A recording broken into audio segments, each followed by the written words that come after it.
Yo yo yo. Comment ça va tout le monde?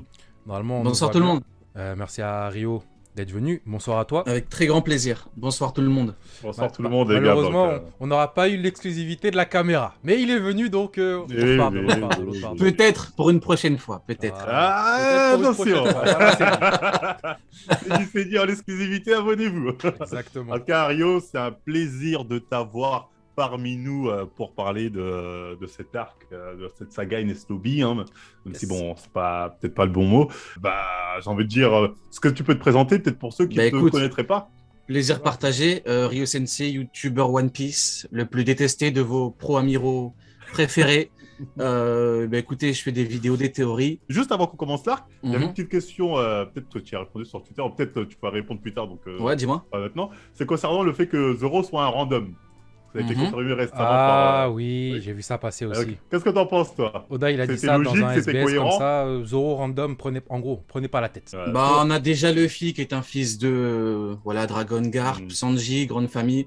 Zoro, honnêtement, qu'il soit une descendant d'une grande famille ou pas, moi, honnêtement, Pas pareil. ça change pas grand-chose pour moi du moment qu'il mène de gros combats et qu'il gagne. Hein. Moi, ça me va. Hein. Ouais, bah moi je suis comme ça, parce qu'il y a beaucoup de gens, ils attendaient, ils disaient non, Zoro c'est obligé, il doit avoir un base. Moi je me disais en fait, Zoro, l'histoire qu'on avait déjà de lui était suffisante, Mhm. on n'avait pas besoin de. Ouais, moi, honnêtement, j'ai pas besoin de beaucoup plus. Hein. Voilà, c'était tout, hein. Voilà, j'avais juste ton avis là-dessus. Donc, bref, pour revenir sur l'arc qui va nous intéresser aujourd'hui, hein, je tiens à dire Ouais. qu'aujourd'hui on va principalement parler de l'arc. Hein, c'est pas un live rapport de force ou je ne sais quoi. Pour ceux qui vont venir, qui voudraient venir pour nous parler de je sais pas quoi, là, on va se concentrer vraiment sur l'arc, les gars. Donc, l'arc Enies Lobby. Avant de revenir partie par, enfin élément par élément, dans l'ensemble, qu'est-ce que t'en as pensé, toi, Rio? Juste Ah. avant même de commencer, Ouais. excuse-moi de te couper, Pas de on souci. parle de quoi, John? Faut dire, on parle de quoi? Oui, on va parler de. Oui, c'est vrai. Ah, mais c'est On va vrai. parler de. Comment ça s'appelle, de Roxy? Foxy. Il faut De parler Foxy. du moment où Foxy il arrive, c'est-à-dire sur la petite île là, avec le vieux avec son cheval, jusqu'à Ace Barbe Noire. Ok, bah, Foxy, On on le prend prend à tout ça. part. Bon, Foxy, on va commencer par Foxy, comme ça, c'est Tu peux intéressant. pas le prendre à part parce qu'il y a Robin qui. Quoique c'est sur la fin. Non, mais Euh, Foxy, je disais que Foxy, c'est pas lié. Il n'y a pas une ligne directe vraiment avec Ines Lobby. Oui, mais ce que je veux dire, c'est que c'est par rapport à cette mini-aventure-là que tu as Aokiji qui se ramène. Et non, Oui, c'est OKG à la Aokiji, fin. ouais. À la fin. T'as Aokiji qui se ramène et qui, entre guillemets, lance le délire par rapport à Robin. C'est lui qui gèle le fils. Et... Mhm. Donc, il faut prendre ça dedans, tu vois. Ok, bah, on peut prendre dedans, hein, c'est pas un souci, hein, dans tous les cas. Bah écoute, ouais, pour démarrer, bon, avec Aokiji, vu que t'en parlais, moi ce que j'aime bien avec le côté Aokiji qui est trop fort, c'est que ça fait comme un électrochoc à Luffy. Et du coup, Luffy s'est dit, là, il existe des gens beaucoup trop forts, donc il faut que j'évolue énormément. Donc du coup, ça vient de là, le Gear Second, et le fait qu'il ait déboîté notre cher Bluno. Il s'est dit, là, il existe des gens beaucoup trop forts. Donc j'aime ce côté-là. Après bon, le côté Foxy, l'arc, c'est un arc plutôt cool. Moi, j'ai bien aimé, Pas hein. grand-chose à dire dessus. Je trouve que c'est un arc cool. C'est du One Piece, hein. Un Ouais, arc c'est du One Piece, hein, c'est vraiment. drôle avec beaucoup de gags et un antagoniste final avec un pouvoir intéressant. Mais bon, c'est plus, ouais, je dirais cool. C'est un bon mot pour qualifier l'arc. Sinon, Water 7 et Ines Lobby. 2 ans après, on a eu l'équivalent, c'est Wano Kuni Onigashima. Et ce que j'aime beaucoup, c'est que tu as vraiment le côté préparation d'arc de combat. C'est-à-dire que tu as Water 7, c'est l'arc avec les intrigues qui sont posées, les problématiques, les antagonistes qu'on retrouve après. Et après, tu as les résolutions d'intrigues qui, voilà, tout ça, c'est au final, c'est des combats. Et on résout tout, ou en partie, avec des combats. Et je trouve que c'est parfaitement ficelé par l'auteur. Hein. L'arc Water 7, il met un peu de temps à démarrer. Tu as quoi? Tu as une cinquantaine de chapitres. Tu as pareil pour Enies Lobby de mémoire, hein, tu as 50 chapitres. Je trouve que c'est parfaitement fait. Tu as des C'est combats 50, très 50. très intéressants sur Enies Lobby avec de gros power-up. Je pense que tout le monde a câblé devant le power-up de Sanji, de Luffy avec le Gear 3 et Zoro Ashura. Donc même Nami a eu son gros combat contre Khalifa. Je trouve que si on peut dire que c'est une saga très réussie pour ma part. Moi, j'avais envie de revenir sur un truc que tu avais dit au début, Mhm. quand tu avais commencé à faire la comparaison avec la partie qu'on a eue post-ellipse, c'est-à-dire Wano Onigashima. Ouais. Moi, je fais partie de ceux qui aiment bien dire, parce que je sais que ça énerve les gens, oui, depuis que Luffy il a posé son chapeau, One Piece c'est finito. Ça vient de toi, cette fameuse phrase. On me l'a ressorti plein de fois. C'est toi moi, ou j'aime- tu l'as entendu quelque part? moi, j'aime bien dire ça. Et Donc, j'aimerais savoir, Où est-ce que tu veux en venir? c'est par rapport à ce que tu as dit, ta comparaison, en mettant en avant les deux sagas. Pour toi, Ouais, là, tout comme à fait. ça, Tu prendrais laquelle si tu veux en retenir qu'une seule?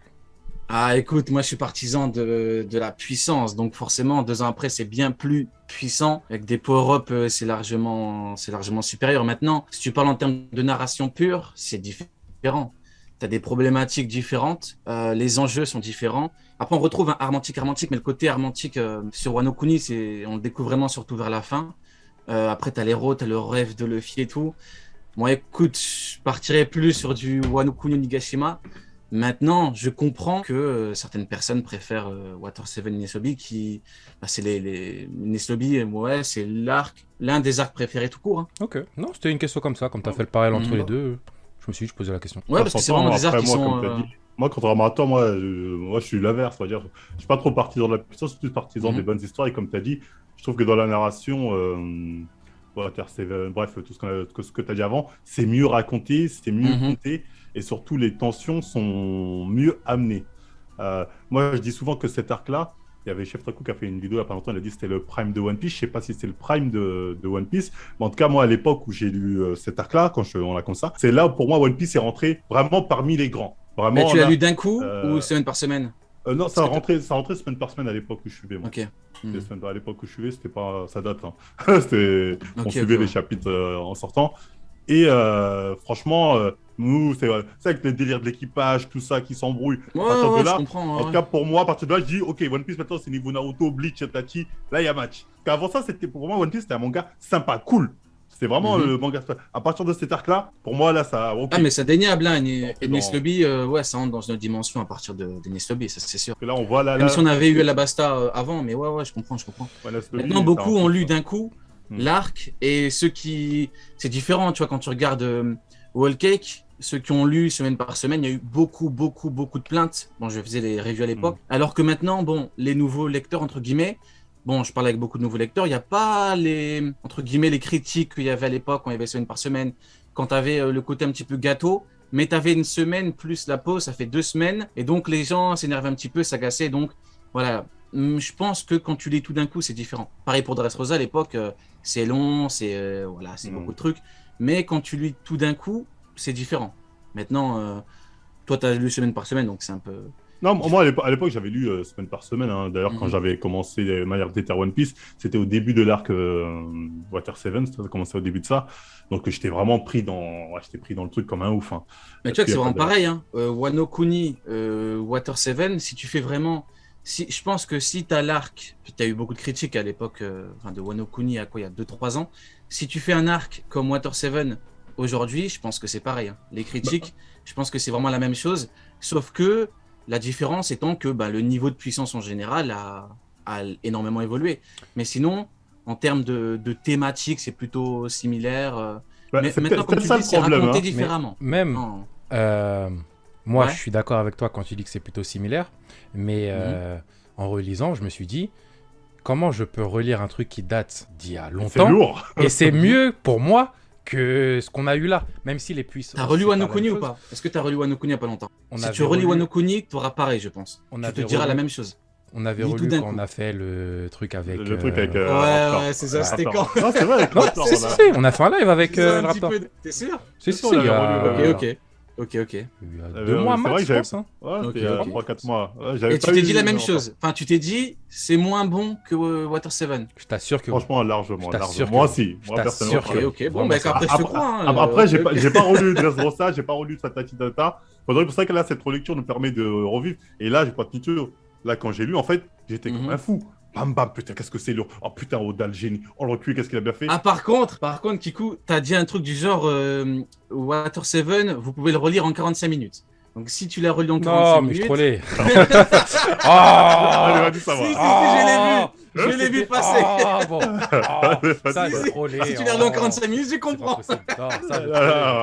Regardez que les images, peut-être. J'ai vu ça sur Twitter. C'était pour le troll. Ok, autant pour moi. Non, c'était pour troll.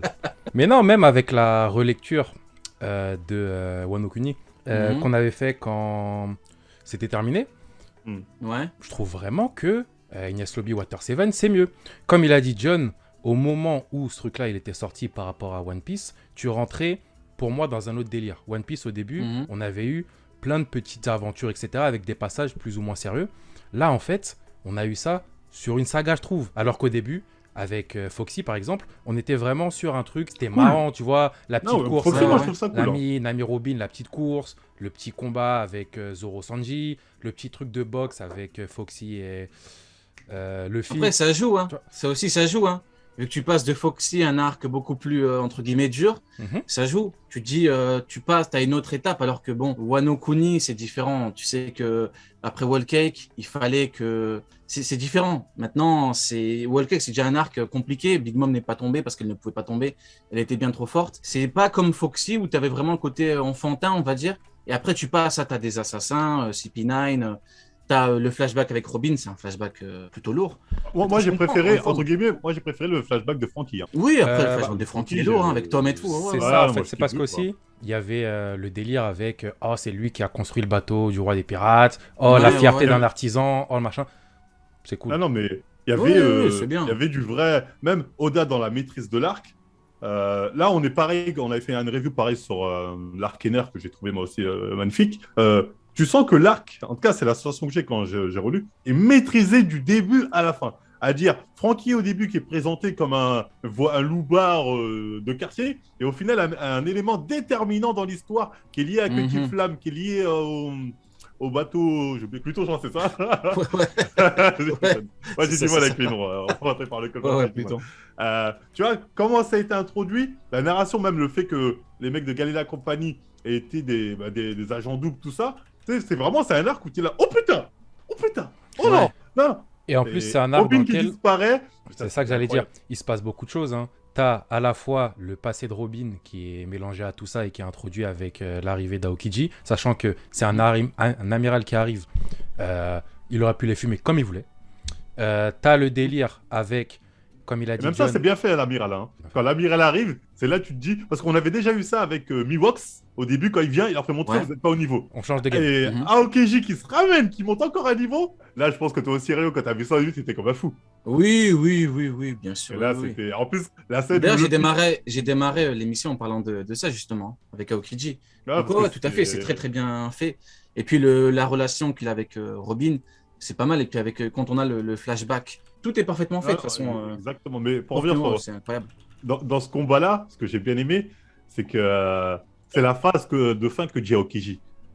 Et là, ça montre bien ça que Luffy a une personnalité, on est obligé d'aimer Luffy comme personnage, où il lui dit, est-ce que tu vas proposer le combat pour que je sauve ton équipage, ou tu as eu le culot, l'outrecuidance de penser que tu allais me battre. Ouais. On sait qu'on est sur Luffy, qui s'est dit, je vais le rouler, tu vois, Luffy, ça. Et là, il y a un côté un peu Goku dans Luffy que je kiffe. Genre de truc, franchement, à ce moment-là, quand j'ai relu ça, j'étais oh putain, c'était vraiment dark. Personnellement, là, en lisant ça, j'étais en train de revivre le truc. Ce qui est bien aussi, bon, après ça, je vais pas tirer sur Oda par rapport à ça parce que ça serait faire un bond dans le futur, mais on était encore à un moment où, pour moi, t'avais vraiment les, entre guillemets, rangs dans l'univers où tu voyais tout de suite qu'il y avait un truc. T'as un mec, c'est un amiral, c'est pas il y a match ou plus ou moins match, non. Ça finit en termes de rapport de force, ça avait l'air. Et t'as la pirouette de. Pas de doute. Maintenant que je l'ai gelé, je peux pas toucher aux autres. Tu sais, t'as ces petits trucs-là qui permettent de faire en sorte qu'Aokiji, après, il n'aille pas rouler sur l'équipage. Donc ça, moi, je trouvais ça bien. Et puis il avait dit comme quoi ils avaient débarrassé le monde de Crocodile. Ouais, c'est vrai. Le monde de la marine OGM. Non, mais c'était bien trouvé. Moi, je trouve que c'était bien trouvé. Et t'avais la relation Aokiji Garp aussi. Hein. Et c'est vrai, c'était présenté. La relation Aokiji Garp. Et il y a aussi le fait que, à un moment, je crois que c'est à la fin d'ailleurs, Aokiji, il dit à Robin, de base, je t'avais laissé te barrer sur l'île parce que l'autre c'était mon pote, etc. Je voulais voir ce que tu allais devenir. Là, en gros, je te laisse et tu comprends que il y avait aussi la relation avec son ancien ami qui a fait qu'il s'est dit, allez, je leur roule pas dessus, tu vois. T'as tous ces trucs-là qui font que c'est cohérent.